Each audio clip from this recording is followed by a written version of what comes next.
So hi guys, welcome back to my to videos. तो इस video में दोस्तों डिस्कस करने वाले हैं यहाँ पर कुछ इंपॉर्टेंट कंपनीज को और उनसे रिलेटेड कुछ इंपॉर्टेंट अपडेट्स हैं जिसकी बात करेंगे इस वीडियो में। तो चलिए दोस्तों वीडियो की शुरुआत करते हैं। सबसे पहली कंपनी को डिस्कस करते हैं। पहली कंपनी का नाम है बजाज फाइनेंस लिमिटेड। बट इसको डिस्कस करने से पहले दोस्तों, अगर आपने अभी तक चैनल को सब्सक्राइब नहीं किया है तो चैनल को सब्सक्राइब करके बेल आइकन को प्रेस कर लो। और दोस्तों टेलीग्राम चैनल को ज्वाइन नहीं किया है तो उसको भी जाकर आप ज्वाइन कर सकते हैं, जिसका लिंक आपको डिस्क्रिप्शन में और पिन कमेंट में दिख जाएगा। किसी भी तरह का डाउट्स एंड क्वेरीज होता है तो आप वहाँ पर आकर डायरेक्टली क्लियर कर सकते हैं।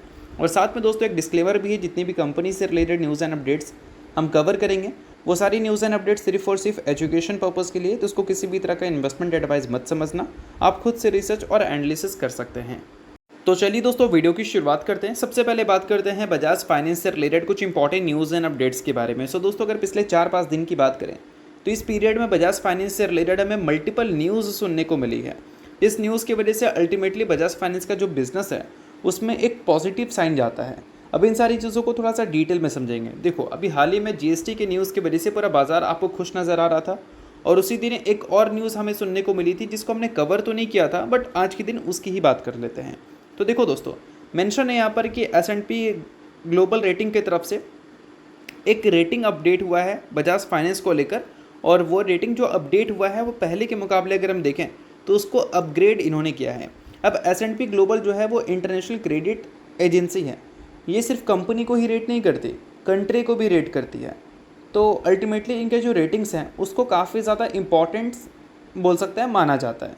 और इनके रेटिंग के बाद बजाज फाइनेंस जैसी कंपनीज़ की भी परफॉर्मेंस हमें अच्छी विटनेस करने को मिली थी। और इसके अलावा और भी काफ़ी सारे बैंक्स एंड NBFCs को इन्होंने रेट किया था, जिसमें Tata capital, HDFC bank, axis bank, ICICI bank, ये सारे बड़े बड़े नाम हमें देखने को मिलते थे।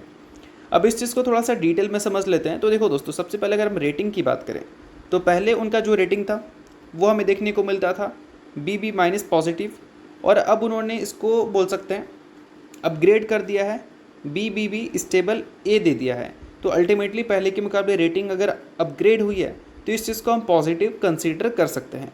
उसके अलावा दोस्तों आपको ये भी मैं बता देना चाहूँगा कि 7 बैंक और 3 NBFCs को भी इन्होंने अपग्रेड किया है, जिसमें 3 NBFCs में एक बजाज फाइनेंस लिमिटेड है। ठीक है, अब देखो यहाँ पर इन्होंने ये भी मेंशन किया है कि बजाज फाइनेंस करेंटली देखा जाए तो REC रेशो को सस्टेन कर रही है अबव 15%। मैं आपको बता देना चाहूँगा, अगर डेटा देखोगे REC रेशो का तो मेनली इसको अच्छा तब बोला जाता है जब किसी NBFC या फिर किसी भी बैंक या फिर बोल सकते हैं कोई भी फाइनेंस इंस्टीट्यूशन 8-9% के आसपास REC रेशो को मेंटेन करती है। तो और बजाज फाइनेंस की जो REC रेशो है वो हमें अबव 15% दिख रही है, और ये उम्मीद किया जा रहा है कि बजाज फाइनेंस की जो रेटिंग है, रेटिंग नहीं, REC रेशो 15% से ऊपर ये आगे भी ये सस्टेन करती हुई नज़र आएगी।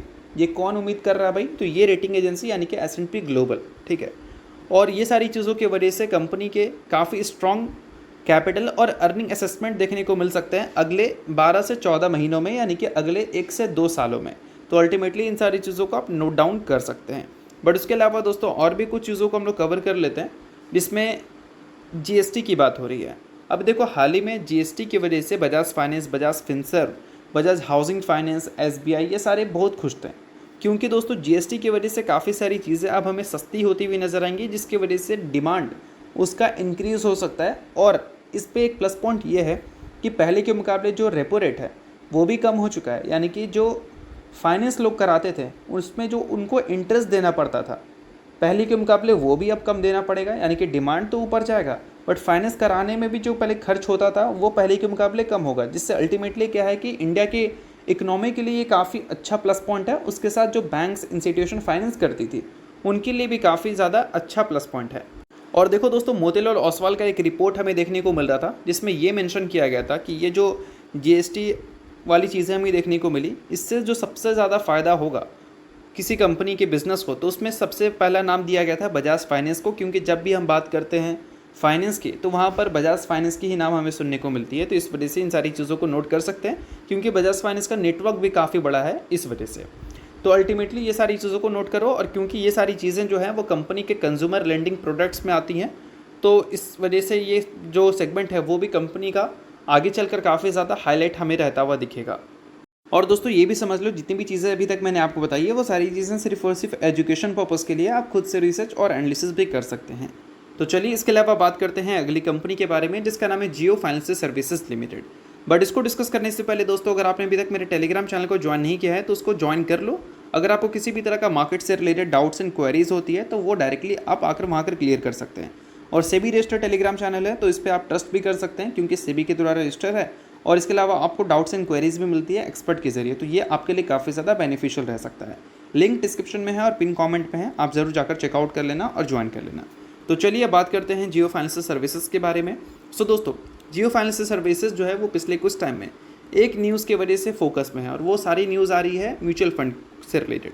क्वांट म्यूचुअल फंड का डेटा अपडेट हुआ है जुलाई के महीने का, किस कंपनी में उन्होंने खरीदारी की है तो किस कंपनी में उन्होंने बिकवाली की है वो डेटा, जिसमें HDFC बैंक और जियो फाइनेंशियल सर्विसेज जो है वो टॉप कंपनीज़ हैं जिसमें उन्होंने बेट लगाया है या फिर बोल सकते हैं उसमें खरीदारी की है। इसके अलावा बहुत सारी कंपनी ऐसी भी है जिसमें उन्होंने बिकवाली भी की है, उसका डेटा भी आप जाकर चेकआउट कर लेना।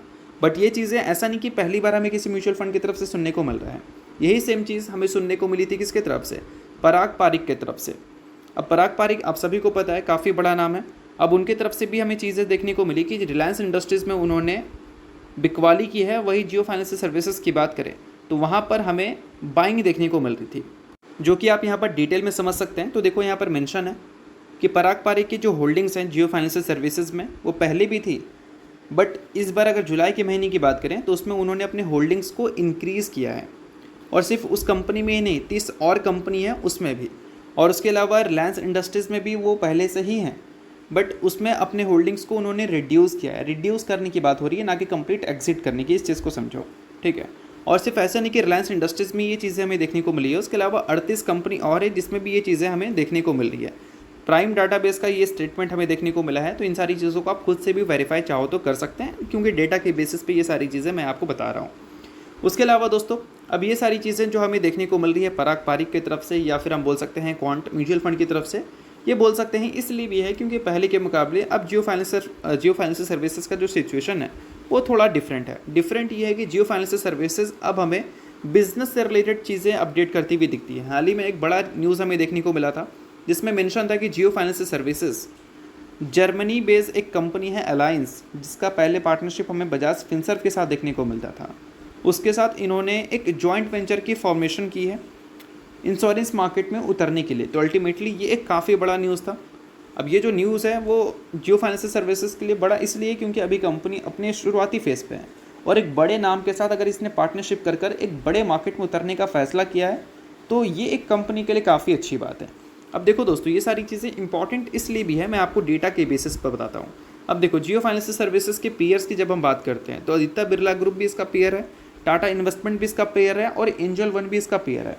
अब एंजल वन जो है वो ब्रोकर है और जियो फाइनेंशियल सर्विसेज जो है एक फाइनेंस कंपनी है। बट आगे चलकर जियो फाइनेंशियल सर्विसेज जो है अपनी स्टॉक ब्रोकिंग में भी अपने आप को एक्सपैंड कर रही है। ये चीज़ आपको पता होनी चाहिए। सेबी की भी अप्रूवल उनको मिल चुकी है। तो अगर हम वैल्यूएशन देखें तो आदित्य बिरला ग्रुप का वैल्यूएशन जो है वो करीब अभी देखोगे तो 22 की पी पे है और जियो फाइनेंशियल सर्विसेज 130 की पी पे है। मार्केट कैप देखें तो जियो फाइनेंशियल सर्विसेज का जो मार्केट कैप है वो कितना 2 लाख करोड़ से भी ऊपर का है।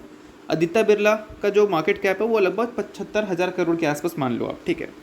बट अगर रेवेन्यू की बात करें तो एक क्वार्टर में जो रेवेन्यू आदित्य बिरला ग्रुप का दिखता है हमें वो 9,000 करोड़ का दिखता है और जियो फाइनेंशियल सर्विसेज का कितना दिखता है तो सिर्फ और सिर्फ 600 करोड़।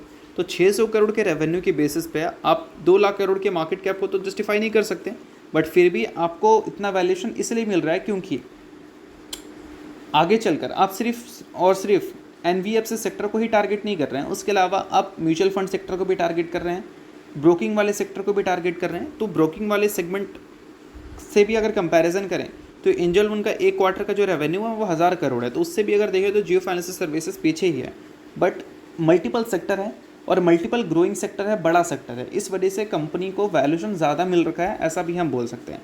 बट अल्टीमेटली वैल्यूएशन ज़्यादा मिलना वो इंपॉर्टेंट नहीं है। वैल्यूएशन को जस्टिफाई करने के लिए जो नंबर्स हैं वो ज़्यादा इंपॉर्टेंट होती हैं। और म्यूचुअल फंड ने तो बेट लगाया है, बाकी देखते हैं कि उस हिसाब से कंपनी के नंबर्स हमें आगे चलकर देखने को मिलते भी है या नहीं। बाकी कोई गारंटी या कंफर्मेशन नहीं है कि ऐसी चीज़ें हमें देखने को मिली जाएंगी। डेटा की बेसिस पे ये सारी चीज़ें मैंने बताई है, तो आप खुद से रिसर्च कर लेना, क्योंकि ये किसी भी तरह का रिकमेंडेशन वगैरह नहीं है। अब इसके अलावा दोस्तों बात करते हैं अगली कंपनी के बारे में, जिसका नाम है जायडस वेलनेस लिमिटेड। रिसेंटली दोस्तों कंपनी ने 1:5 के रेशियो में स्प्लिट की अनाउंसमेंट की थी, जिसका रिकॉर्ड डेट कंपनी ने ऑफिशियली कंफर्म कर दिया है। अगर हम रिकॉर्ड डेट की दोस्तों बात करें तो वो हमें कब देखने को मिल रहा है, तो वो देखने को मिल रहा है 18 सितंबर, यानी कि इस डेट से पहले जो शेयर होल्डर होगा कंपनी का वो पूरी तरह से एलिजिबल होगा स्प्लिट के लिए। बाकी शेयर होल्डर हैं तो इस चीज़ को नोट कर सकते हैं, शेयर होल्डर नहीं है इग्नोर कर सकते हैं, न्यूज़ थी इस वजह से मैंने बता दिया, बाकी ये किसी भी तरह का रिकमेंडेशन नहीं है। तो चलिए दोस्तों ये वीडियो यहीं तक था, होप करता हूँ वीडियो आपको अच्छा लगा, वीडियो लाइक कीजिए, पहली बार सब्सक्राइब कीजिए, वीडियो के लिए बहुत बहुत शुक्रिया।